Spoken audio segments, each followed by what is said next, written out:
For the first time, I am seeing some market makers showing up here, providing some inventory and liquidity. Seems like they want to hold the price here between these levels, 25 down to 16,000. So let's see if we have kind of any weakness here. If it holds these 15s, there's a good chance that we could make our way back up to 25 and start testing that level to the top side there. So they are trying to sell this here. I am seeing some bigger sell orders coming in. Bigger sell orders, but they're not moving the price all that much, which means that we do have some interested buyers here. Like I said, from 15 all the way down to 16,000 flat. I am seeing some orders hitting the order book here. Some passive orders. 15 did break down a little bit. Do you have some sell side pressure coming in? Let's see if this copies here. I'm going to try to see if this is working here. Put that over. There we go. Move our stop down right about those wicks there. Yeah, Tesla's rolling over a touch here. Still showing some weakness here. See if we potentially want to add into this at all. We should see some resistance right at 16,000. Seeing if we get any kind of bounce here and a reject. Do I ever keep an eye on the DXY? Yes, I do. I do watch the dollar. It is important to watch. Watch the dollar, watch the VIX. I'm adding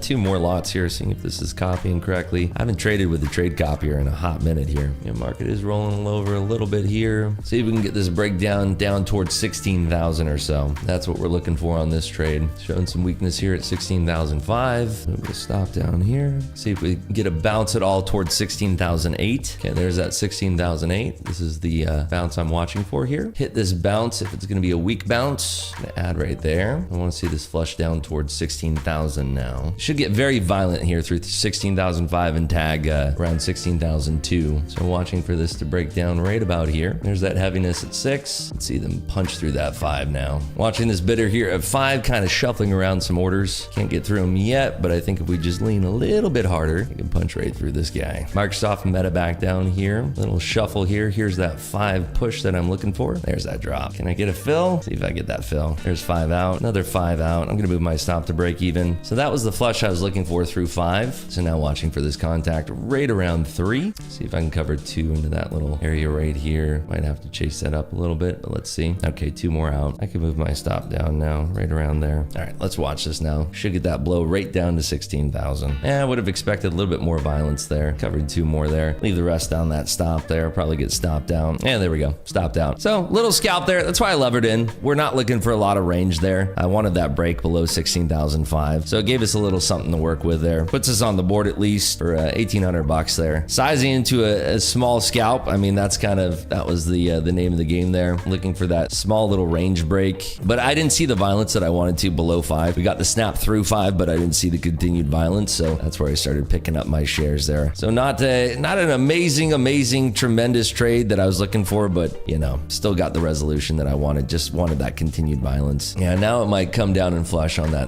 We had that wicked little bounce there up above 16,005, but that was my line in the sand. We get above 16,005 like that. I don't want to continue riding on that thing. There's just not a lot of liquidity right now. And the thing is that let's just say that I was trying to cover 5 or 10 lots there on the bid. The moment that an algorithm sees that, and I'll explain to you how they can see that. So an algorithm comes along and I'm sitting there on the bid and I'm going to hide my order, right? I'm going to show that I don't have 15 contracts on the bid there. I'm going to show that I have 1 or 2 to cover, when in reality, I'm trying to cover 10 or 15, right? Algorithm touches that with a, let's just say a 2 lot or a 3 lot or a 4 lot. Let's just say that happens. Well, the moment that they touch that with a 4 lot and then it doesn't break and I'm the only person there sitting on the bid, immediately they're going to drive the price up. They're going to make the ask thin and they're going to drive the price right up because they know that I'm sitting there and they know that I have more than whatever, how many lots that they tap that level with, and the price is going to go straight up from that area. And the idea is that I'm going to chase it, and they're going to layer their ask pretty thin until it's at an area that they deem fit, where they're going to actually short the market from there, and then they're going to thin back up the bids, and then they're going to continue testing. They're doing this in tremendous fashion because it's all done. They have advanced AI that is running these algorithms now that can keep track of where the price is.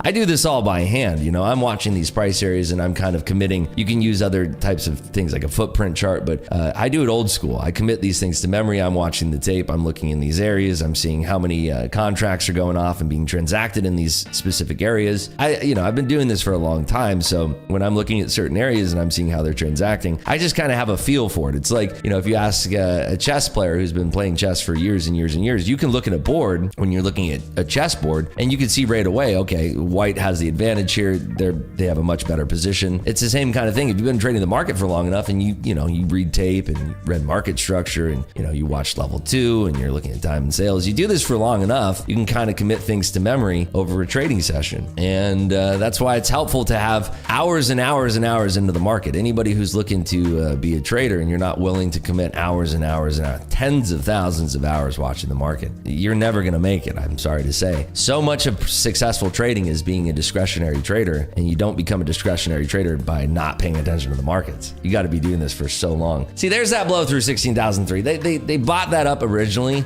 Kind of goes into what I was talking about there. They were buying this up originally here. Let me go over to the book map here so we can see this. They were buying this up originally right here, and that's where they had that initial bounce. So there were some players here that were waiting to get filled, myself included, even though my orders aren't hitting the actual market. It's Top Step is using a simulated market, right? And so, you know, it comes down, there's actual players that are sitting there. They dip it low right there, and then you could see there's 24 contracts that went off right in that area. I guarantee you that there is somebody hiding a lot more, because right here we had 45 contracts go off. So you have to imagine that, you know, they know that there's liquidity below that. They just want to drive the price back up, and you can see how thin those bubbles are. They're driving the price back up on very thin price. You see, they're doing it again. They're doing the exact same thing that we're talking about here. They're doing it again. They tap below and they see that there's a huge player that's waiting to get filled, and then they just drive the price up. They move their own asks and they drive the price up like that, and that's what creates these movements.